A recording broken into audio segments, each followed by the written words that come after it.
Mill tried to force feed me a cake that I'm deathly allergic to at her 25th anniversary party. Now she's regretting it because of what Phil did. I, 27F, got married to my husband Frank, 30M, about a year ago after being together for 2 years. I've met his family plenty of times and we all used to get along until recently, when he and I were visiting his parents and the conversation somehow turned to kids and I casually mentioned that I wasn't interested in being a mother. My husband and I have obviously talked about this before and both of us are on the same page about kids, that we don't want kids.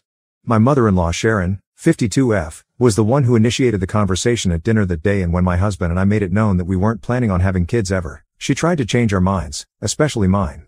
She continued to try and convince me to have kids at some point for the next couple of days until I told her that I wasn't interested and that neither was my husband.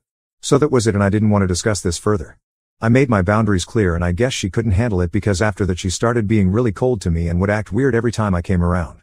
My father-in-law, Ben, 53M, didn't seem to care much, which was a relief. I did discuss Sharon's behavior with Frank, but he told me that she was just upset and would come around eventually because it's not like she had a choice. It wasn't her place to dictate whether we should have kids or not, so she could act upset, but it wasn't going to change our decision. I felt better after talking about it to Frank, and since we still had to continue visiting his parents because Ben wasn't keeping well, I decided not to make a big deal out of it and tried my best to be polite and cordial with Sharon. Even though she didn't extend the same courtesy to me. Now a few days ago, we attended the 25th wedding anniversary and it had been organized by Frank's older brother, who's a surgeon. So he was able to throw a very lavish and fancy party and invited almost everybody that we knew, including my parents. We were all having a great time at the party, even though Sharon was giving me the cold shoulder. I wasn't particularly bothered by it and went on having fun with my husband and my parents. Then it was finally time to cut the cake, which I knew I wouldn't be able to have because it was a chocolate peanut butter cake and I had a deathly allergy to peanuts, or nuts of any kind, for that matter. And it was a pretty nutty cake, which goes perfectly with Sharon's personality, now that I think of it. She cut the cake along with Ben and we all clapped. It was a beautiful moment. Then everybody was served with a slice of the cake, but I obviously didn't take any and nobody questioned it, since everyone was well aware of my allergies. I didn't even mind not having cake, but for some reason, as soon as Sharon saw me sitting on my own without cake, she made a huge deal of walking over to me and asking me if I wasn't feeling up to it. She told me to have a bite of her slice, which I politely declined, and I found it very weird that she was even offering me because she knew that I was allergic. She insisted again and again that I take one bite at the very least, while I kept refusing and even told her that I was allergic and I physically couldn't have that cake. She tried to tell me that it wouldn't hurt if I had just one tiny, little bite, but I wasn't willing to risk it. After almost 1 minute of back and forth, she exclaimed, "Oh, just take a bite," and before I could react, she smashed the cake into my mouth.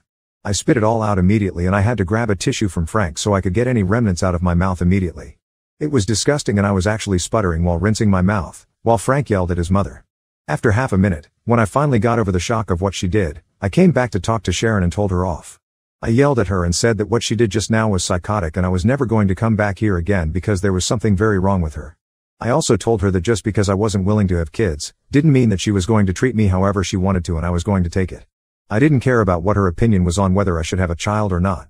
What mattered was my opinion and Frank's opinion, and trying to force an allergy reaction just because I wasn't going to give her grandchildren was textbook psychotic behavior. I knew what her behavior was really about and I wanted to let her know that I wasn't intimidated by her in the least. She tried to defend herself and said that she just didn't know that my allergies were that serious. That was a total and blatant lie because she'd known me for almost 3 years now and had cooked many meals for me. She knew that I was allergic to all sorts of nuts and nobody was buying that excuse, that she didn't know. I told her that I didn't believe a word she was saying and called her a crazy liar.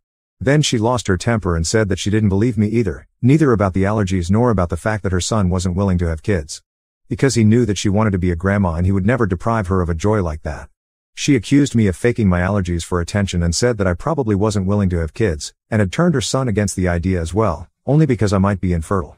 And that pushed me to the edge, so I grabbed a chunk of cake from Frank's plate and smashed it on her face, and asked how she liked it. After that, I stormed out without waiting for anyone, got into my car, and thankfully, Frank was just behind me with my parents. They got in as well and we drove back home quietly. I dropped my parents at their place and then Frank and I headed home. It was a completely silent car ride and even after we got home, we didn't say anything to each other for an hour or so. I guess Frank was waiting for me to calm down before he came in and spoke to me. In the evening, he made me some coffee and we finally sat together in the living room and he brought up what had happened at the party. I started off by apologizing to him, even though it wasn't my fault, but I still felt embarrassed for acting the way I did. And he told me that it was fine because he knew that I wasn't the one to blame. He then went on to tell me that the people who'd stayed back at the party were the ones who filled him in on what happened after we left. Apparently, Sharon started crying after Frank walked out and chose to follow me instead of staying back to see her. She was playing the victim and her family was lapping it all up, calling me the most derogatory names in the book and accusing me of trying to take Frank away from her. The only one who called her out on her BS was Ben, surprisingly. Since he usually tended to stay away from family drama, especially when it involved his wife. But this time he stood up for us and told Sharon that she had nobody else to blame but herself for Frank walking out on her. Because she'd always been a control freak and couldn't stand it whenever somebody tried to do anything that didn't align with her plans. They got into a bad fight and everybody just waited around awkwardly, while they argued with each other.